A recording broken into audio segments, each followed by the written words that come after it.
Salut, je m'appelle Juno. Je suis la coordonnatrice de l'enseignement des sciences pour Water Rangers. Je vous parle des rives de la rivière Mississippi, sur le territoire non cédé des Algonquins, juste à l'extérieur d'Ottawa, en Ontario. Je vais vous montrer comment utiliser votre tout petit test kit de Water Rangers. C'est un test kit facile à utiliser avec quelques outils qui vous donneront toutes les données de base. Il est si petit que vous pouvez l'amener avec vous partout, en randonnée, en kayak, sur vos promenades ou n'importe où vous allez explorer. Ce kit contient 2 outils qui vous permettront de prendre 5 mesures différentes. Vous avez un thermomètre pour prendre la température de l'air et de l'eau. Vous avez aussi un petit contenant avec des bandes test. Elles vous aideront à prendre 4 mesures importantes de la qualité de l'eau. Vous trouverez aussi un guide d'excursion qui vous expliquera comment faire tous ces tests et ce que chaque test veut dire, ainsi que des feuilles pour prendre vos notes et noter vos mesures. Alors, allons-y, je vais vous montrer comment utiliser votre tout petit test kit. J'ai déjà pris mon échantillon de la rivière Mississippi. Je vais vous montrer comment utiliser chaque outil à l'intérieur de votre test kit. La première chose à faire avant de prendre une mesure, c'est de simplement s'asseoir et observer ce qui se passe alentour de nous. Utilise tous tes sens. Qu'est-ce que tu vois? Des plantes, des animaux. Parfois, tu verras peut-être des espèces envahissantes ou tu entendras peut-être ton oiseau préféré chanter. Prends des photos, enregistre les sons que tu entends et le contexte qui t'aidera à comprendre les différentes mesures. Tu peux ajouter tes photos avec ton observation que tu mettras sur notre plateforme en ligne au app.waterrangers.ca. Alors commençons par écrire toute l'information dont on a besoin pour donner un contexte à notre observation.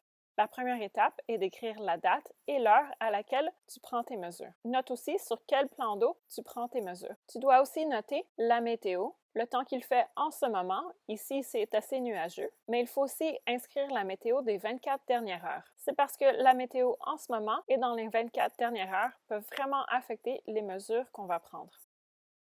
On va commencer par prendre la température de l'eau. Sors ton thermomètre et trempe-le dans l'eau que tu veux tester.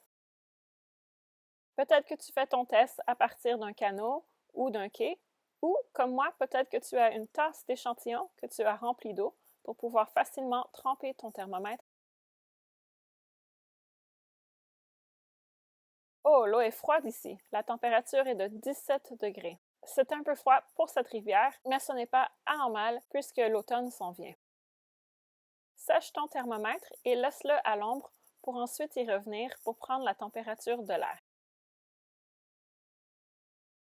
La prochaine étape est d'utiliser nos bandes test pour mesurer 4 paramètres de l'eau. On va mesurer le chlore, qui est des fois utilisé dans les usines de filtration d'eau et qui se retrouve dans les plans d'eau naturels, le pH, qui est une mesure de l'acidité, l'alcalinité, qui est une mesure de combien difficile il est de changer le pH d'un plan d'eau, et la dureté, qui est une mesure du carbonate de calcium et d'autres ions dans l'eau. Alors, ouvre ton contenant pour prendre une bande test. Assure-toi que tes mains sont très sèches.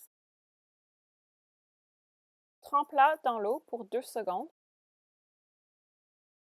Retire-la et compte jusqu'à 20. Durant ces 20 secondes, tu verras que la bande test changera de couleur. Chaque tampon représente un paramètre. Ça fait maintenant 20 secondes et je vois que les couleurs ont changé sur ma bande test. Et je vais comparer sa couleur à l'échelle derrière mon contenant pour savoir sa valeur. Je compare un tampon à la fois. Chacun représente une mesure différente. Je vais commencer par le chlore.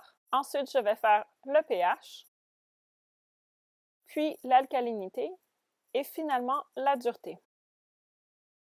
Mon chlore est à 0, mon pH est de 7,2, mon alcalinité est de 80 et ma dureté est d'environ 100. Ce sont des valeurs normales pour cette rivière, mais tes valeurs seront sûrement différentes des miennes.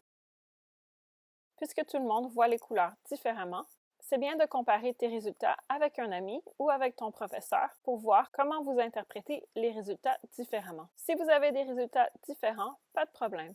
Prenez simplement la moyenne de vos résultats et notez ces valeurs. Ne laisse pas la bande test à ton endroit de test. Remets-la dans ton tout petit test kit, mais pas dans le même contenant que les autres bandes test sèches, sinon tu les ruineras. N'oublie pas de noter toutes tes mesures sur ces feuilles. Il y a un endroit pour chaque paramètre. Il y a aussi un endroit en bas de la page pour que tu puisses ajouter toute autre information que tu penses qui est importante. Comme je l'ai dit au début de la vidéo, n'oublie pas de prendre des photos, des enregistrements audio et même vidéo et les ajouter à ton observation sur notre plateforme en ligne. Tout ça nous aidera à ajouter du contexte à ton observation. Je ne peux malheureusement pas être avec toi pour faire ces tests, mais amuse-toi en faisant ces tests et si jamais tu as des questions, je suis là pour y répondre.